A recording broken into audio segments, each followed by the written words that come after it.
अस्सलाम वालेकुम। उम्मीद है आप सब खैरियत से होंगे। प्रोग्राम हेल्थ सोल्यूशन में मैं आप सबको खुशामदीद करती हूँ। जैसे जैसे हमारी ऐप ग्रो कर रही है, हम इसमें डिफरेंट फील्ड के डॉक्टर्स ऐड कर रहे हैं, मल्टीपल चीज़ें ऐड कर रहे हैं। आज हमारे साथ मौजूद हैं नेफ्रोलॉजिस्ट डॉक्टर अली। चलते हैं इनसे बात करते हैं, पूछते हैं इनके बारे में। अस्सलाम वालेकुम। वालेकुम सलाम डॉक्टर जी डॉक्टर अली, सबसे पहले अपने बारे में बताइए। भाई, मेरे बारे में यह है कि मैं एक नेफ्रोलॉजिस्ट हूँ और मैं यहाँ ज़ियाउद्दीन में पिछले 22 साल से प्रैक्टिस कर रहा हूँ, 21 साल से। और इसके अलावा मैं एक वेलफेयर ट्रस्ट है, आगा वेलफेयर ट्रस्ट। हम 100% फ्री ऑफ कॉस्ट लोगों की डायलिसिस करते हैं। वो एक फिलैंथ्रोपी विंग है एक कंपनी का, मैं उसको हेड करता हूँ एज ए चीफ नेफ्रोलॉजिस्ट। इसके अलावा भी शहर में 2 और अस्पताल हैं जहाँ पे मैं प्रैक्टिस करता हूँ। मैंने 98 में एल्बर्ट आइंस्टाइन यूनिवर्सिटी न्यूयॉर्क से फेलोशिप करने के बाद वापस आके ज़ियाउद्दीन ज्वाइन किया था और अल्लाह का शुक्र है कि जब से अब तक मैं ज़ियाउद्दीन में भी हूँ और कई और जगह भी लोगों की नेफ्रोलॉजी की जो नीड्स हैं उनको पूरा कर रहा हूँ। ठीक है, चलें अब स्टार्ट करते हैं। कॉमन सिम्टम्स क्या हैं किडनी डिजीज से रिलेटेड? किस तरह के पेशेंट्स आपके पास आते हैं? देखिए, सब किडनी डिजीज कई तरीके की होती है। एक गुर्दे में पत्थर हो जाना, एक जिससे रुकावट पैदा होती है, दूसरा गुर्दे का जो सब्सटेंस है उसमें खराबी पैदा हो जाना किसी और डिजीज की वजह से या फिर गुर्दे की अपनी ही किसी डिजीज की वजह से। और तीसरी चीज़ ये होती है कि अगर जिस्म में पानी की मिकदार बहुत कम हो जाए या दवाएं जो गुर्दे को नुकसान पहुंचाती हैं वो ज़्यादा खा ली जाएं तो उससे गुर्दे ख़राब होते हैं। तो अगर आप सबसे कॉमन डिजीज मुझसे पूछेंगे किस लिए मरीज ज़्यादा आते हैं, तो फिर एक चीज़ जो रह गई वो इन्फेक्शन हैं गुर्दे के, खासतौर पे ख़वातीन में यूरिनरी ट्रैक इन्फेक्शन। तो ज़्यादा कंप्लेन यूरिनरी ट्रैक इन्फेक्शन की होती है या फिर कमर में दर्द की होती है। अब कमर में दर्द जो है वो गुर्दे की कई बीमारियों की वजह से हो सकता है, ज़रूरी नहीं कि सिर्फ पत्थर की वजह से। तो ये जाहिर है कि नेफ्रोलॉजिस्ट और हमारे साथ हमारे कलीग जो होते हैं यूरोलॉजिस्ट, उनका काम है ये मालूम करना कि आखिर ये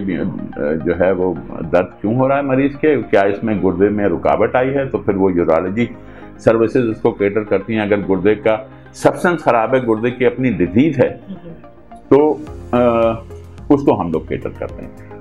ये बिल्कुल ऐसे ही समझ लें कि जैसे एक हार्ट स्पेशलिस्ट होता है और एक हार्ट सर्जन होता है। ठीक है। जब बाईपास चाहिए है तो हार्ट सर्जन है, कोई वाल्व की प्रॉब्लम है तो वो हार्ट सर्जन है अगर उसको तब्दील करना है, वरना अगर दवाओं से इलाज करना है तो उसके लिए हार्ट स्पेशलिस्ट होते हैं। इसी तरह नेफ्रोलॉजिस्ट जो है वो एक फिजिशियन ऑफ किडनी डिजीजेज है, गुर्दे की बीमारियों का फिजिशियन। ठीक है। तो ये तो एक चीज़ हो गई।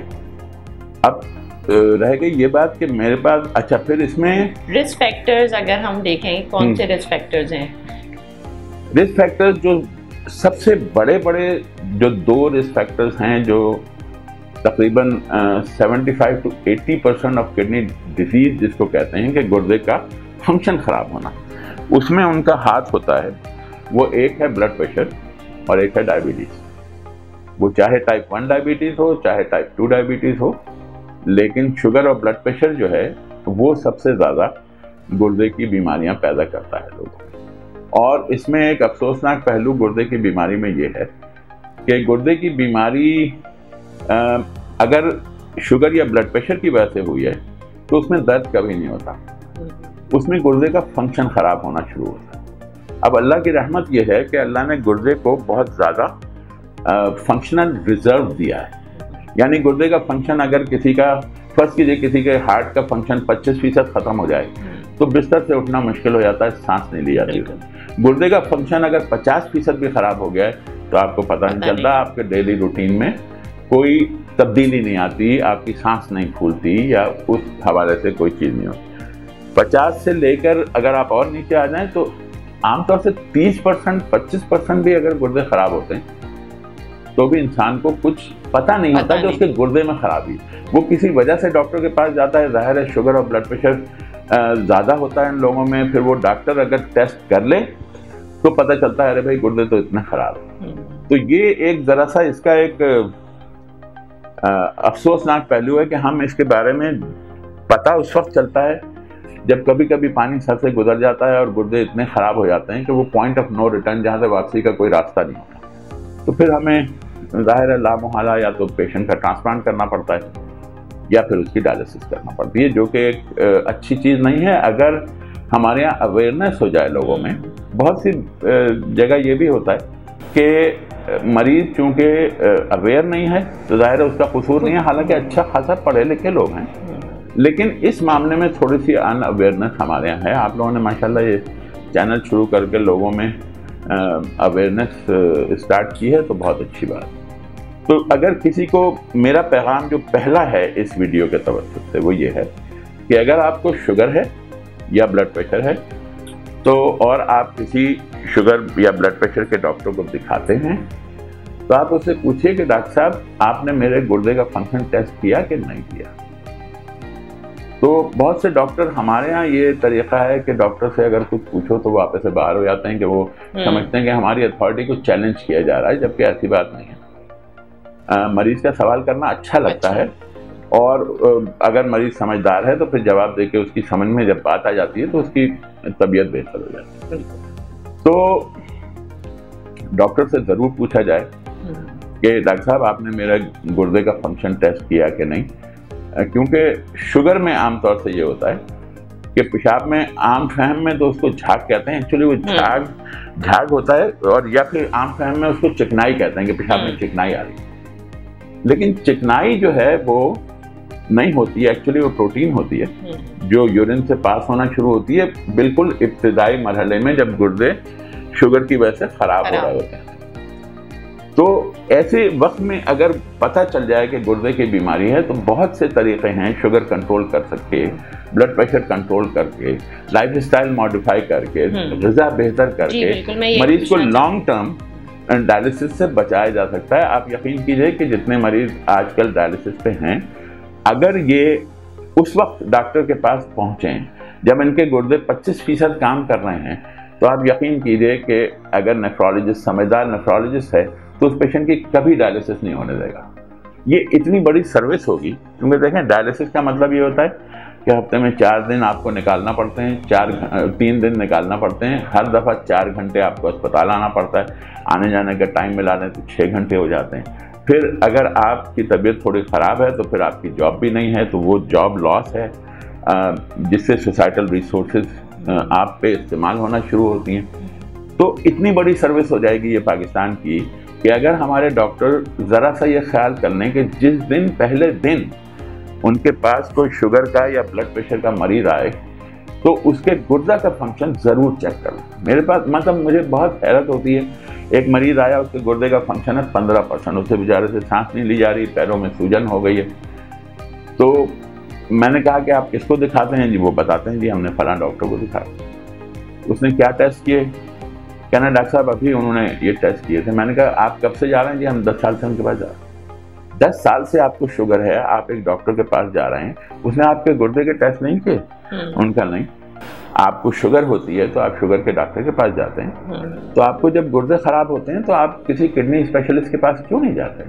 तो वो कहना डॉक्टर साहब हमारे डॉक्टर ने हमें कुछ बताया नहीं। तो ये मैं कसूरवार इसको इसमें कहना तो मुझे नहीं चाहिए, थोड़ा बहुत कसूर ज़रूर हमारी कम्युनिटी का भी है, डॉक्टर्स कम्युनिटी का, लेकिन इसमें अवेयरनेस की कमी है।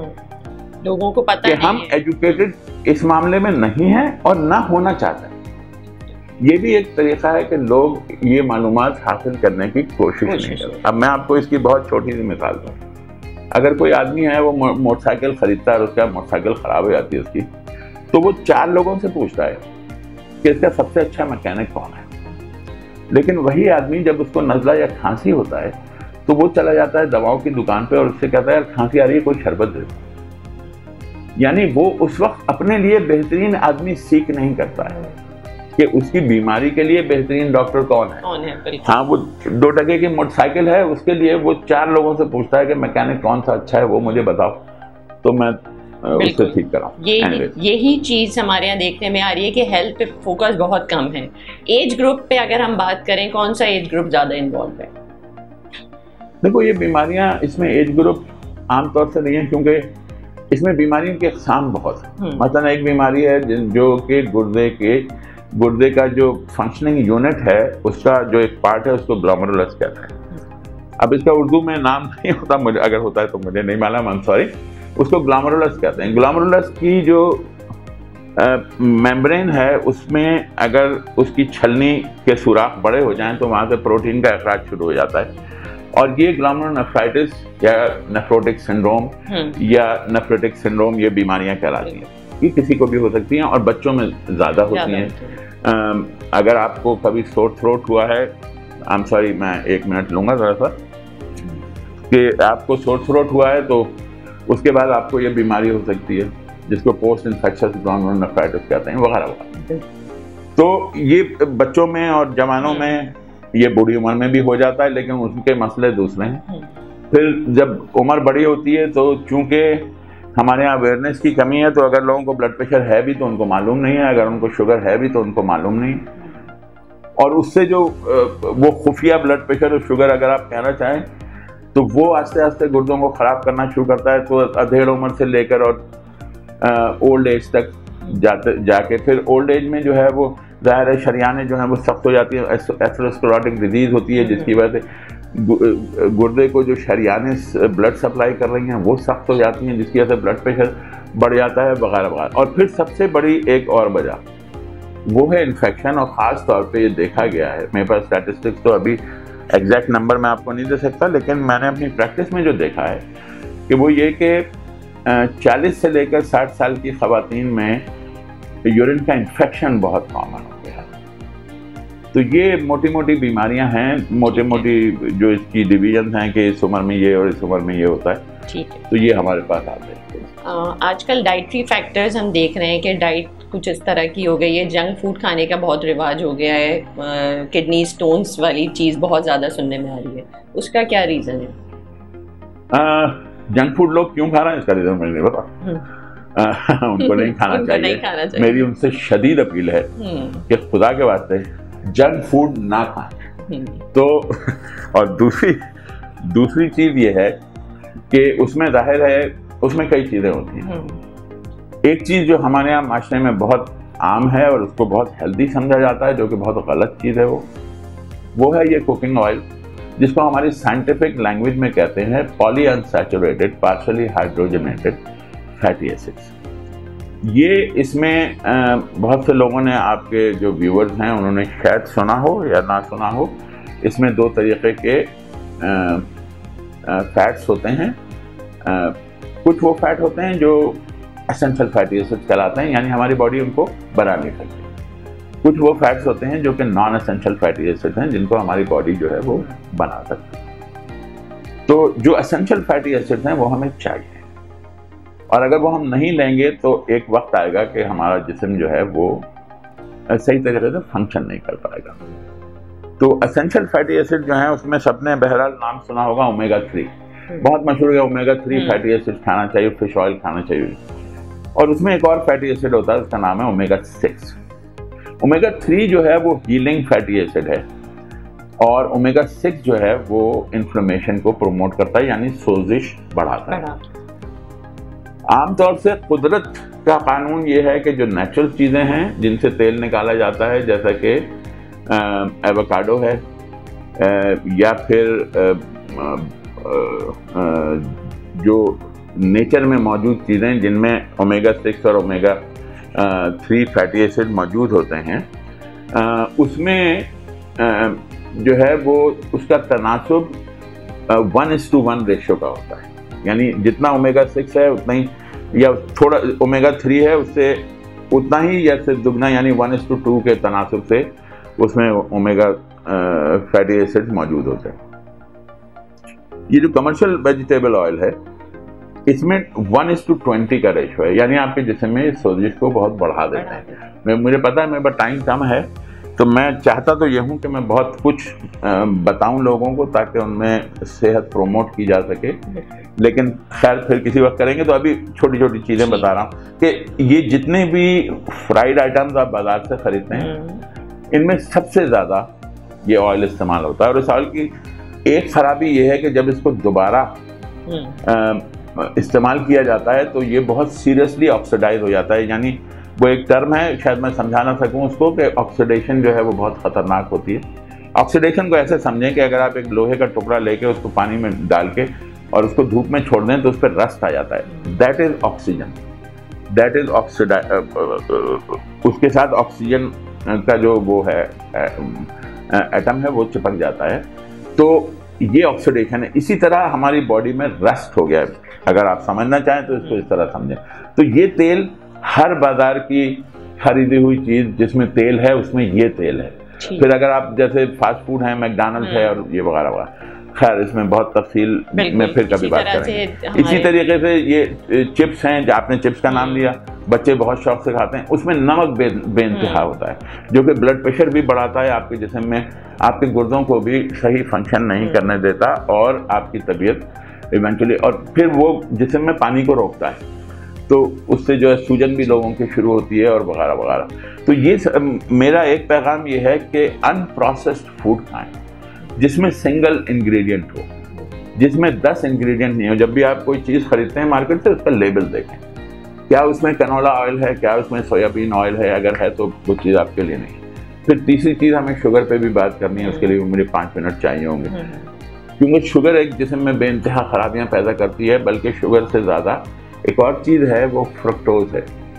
शुगर जो हम खाते हैं, जो सफ़ेद चीनी है जिसको हम चाय में डालते हैं, उसका जो केमिकल नेम है वो है सुक्रोज। सुक्रोज जो है वो 2 तरीके की सिंपल शुगर से बनता है, ग्लूकोज और फ्रक्टोज। फ्रक्टोज ये वही शुगर है जो फलों में पाई जाती है और इसीलिए उसको शायद फ्रूट्स भी कहते हैं, या फ्रूट्स की वजह से उसको फ्रक्टोज कहते हैं, I don't know the origin.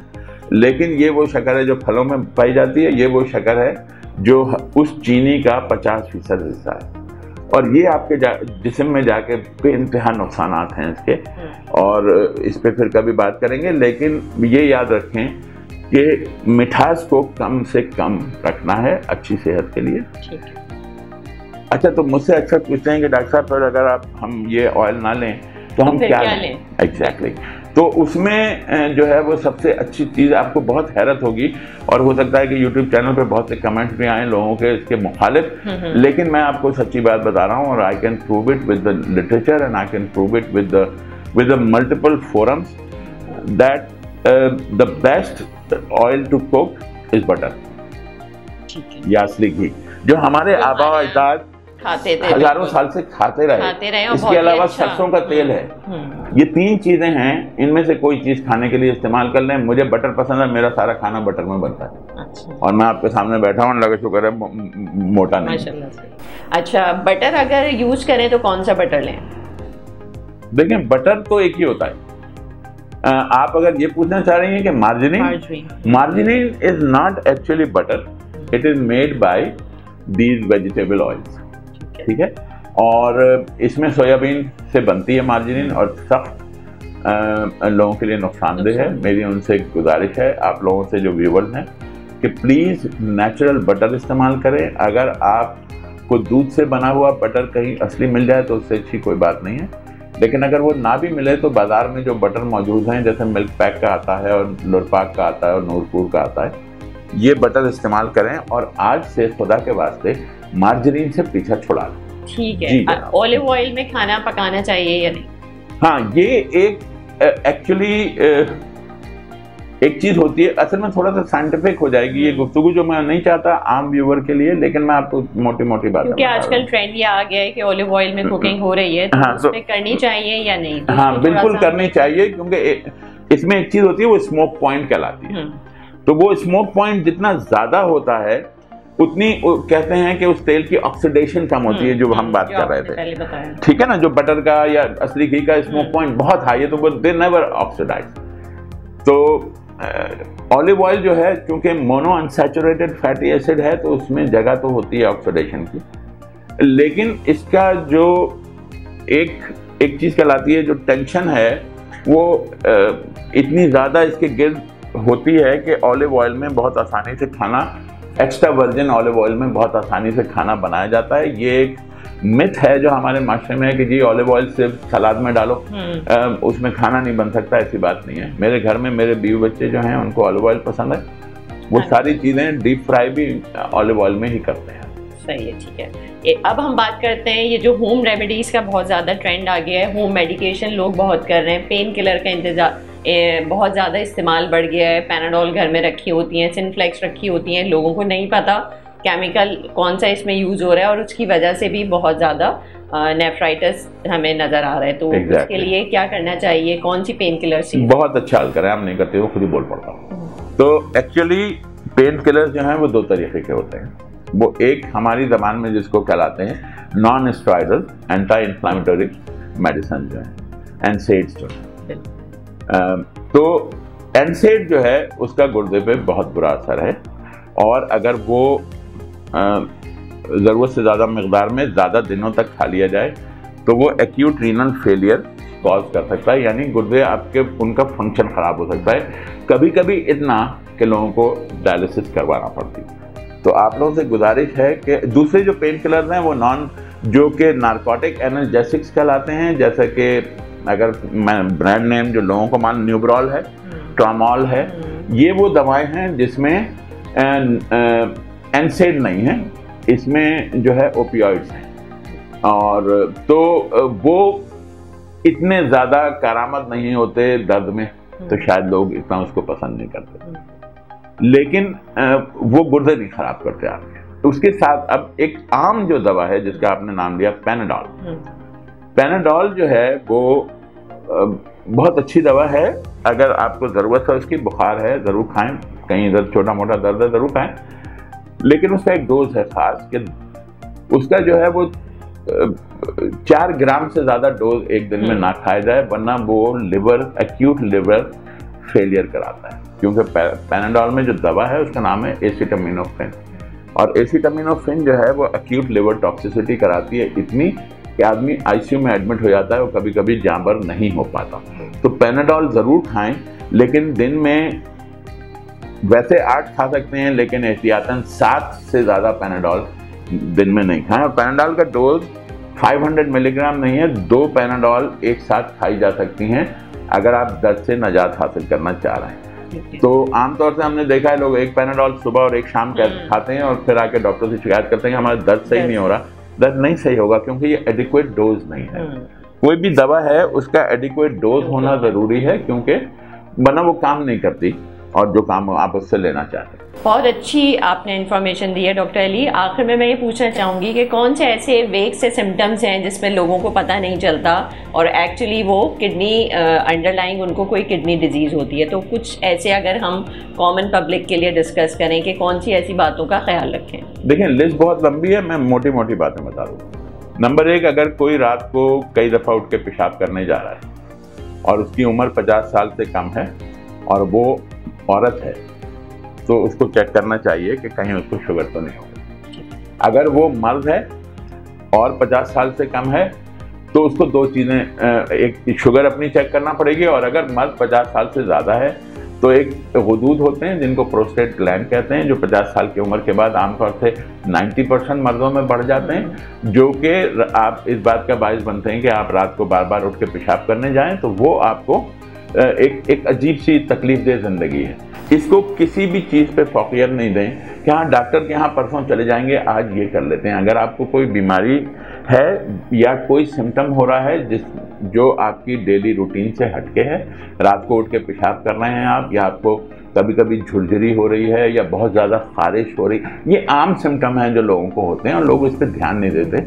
जाके एक तो मोहल्ले के डॉक्टर के पास जाने के बजाय वो मोहल्ले की जो दवाओं की दुकान है उस आदमी से पूछ लेते हैं कि बेटा बताओ ये खुजली हो रही है क्या लूँ, और वो भी अल्लाह का बंदा जो है वो एक दवा बता देता है। फिर मोहल्ले के डॉक्टर आ जाते हैं जिनके पास मरीज़ बहुत होते हैं, तो उनके पास इतना टाइम नहीं होता कि तफसील से बात कर सकें, तो वो भी ज़रा सा ऊपरी मामला हो जाता है। और कभी कभार ये चीज़ें आगे चल के बहुत ज़्यादा नुकसानदेह हो जाती हैं। ख़ासतौर पर अगर शुगर ना कंट्रोल की जाए तो मैं आपको बता दूँ कि क्या क्या हो सकता है। शुगर जो है वो आपकी आंखों पे असरअंदाज होकर डायबिटिक रेटिनोपैथी कराती है और अंधापन होता है। शुगर आपके गुर्दे पे असरअंदाज होकर डायबिटिक नेफ्रोपैथी कराती है और आपके गुर्दे इतने ख़राब हो सकते हैं कि आपको डायलिसिस की ज़रूरत पड़ जाए। शुगर आपके शरियानों को ख़राब करती है, शुगर आपकी नसों को ख़राब करती है। ये बहुत आम चीज़ है, मुझे नहीं मालूम कि कितने व्यूवर्स को मालूम होगा कि लोग जो है फिर उनका पैर काटा जाता है क्योंकि उनको डायबिटिक फुट अल्सर हो जाता है। तो शुगर के बारे में बहुत विजिलेंट रहें। अगर हर साल मुआयना करा सकें किसी डॉक्टर से तो ज़रूर, और उसमें शुगर चेक होना ज़रूरी है, उसमें ECG होना ज़रूरी है, उसमें एक्सरे होना ज़रूरी है, ताकि कोई भी बीमारी जो है वो शुरू होने से पहले पकड़ी जा सके। क्योंकि बाद में अगर बीमारी कभी कभी पकड़ी जाती है तो वो पानी सर से गुजर चुका है, तो हम उसका कुछ नहीं कर सकते। तो मेरा एक पैगाम, अगर आप इस पूरी वीडियो में कोई एक बात याद रखना चाहते हैं तो वो ये याद रखिए कि अपनी सेहत का ज़रूर ख्याल कीजिए, चाहे किसी और चीज़ का ख्याल करें या ना करें। थैंक यू सो मच, बहुत अच्छी इंफॉर्मेशन आपने शेयर की है हमारे व्यूअर्स के लिए। हेल्थ सोल्यूशन ऐप के थ्रू डॉक्टर अली हमारे साथ पैनल में मौजूद हैं। आप अगर इनसे कंसल्टेशन लेना चाहते हैं नेफ्रोलॉजी से रिलेटेड, जो भी क्वेरीज डिस्कस करना चाहते हैं, या डायबिटीज़ है, ब्लड प्रेशर है, तो वो भी आप हमारे प्लेटफॉर्म के थ्रू करवा सकते हैं। इससे रिलेटेड कोई भी डायग्नोस्टिक टेस्ट, ब्लड टेस्ट घर बैठे अगर आप करवाना चाहें तो वो भी करवा सकते हैं। थैंक यू सो मच, अल्लाह हाफिज़।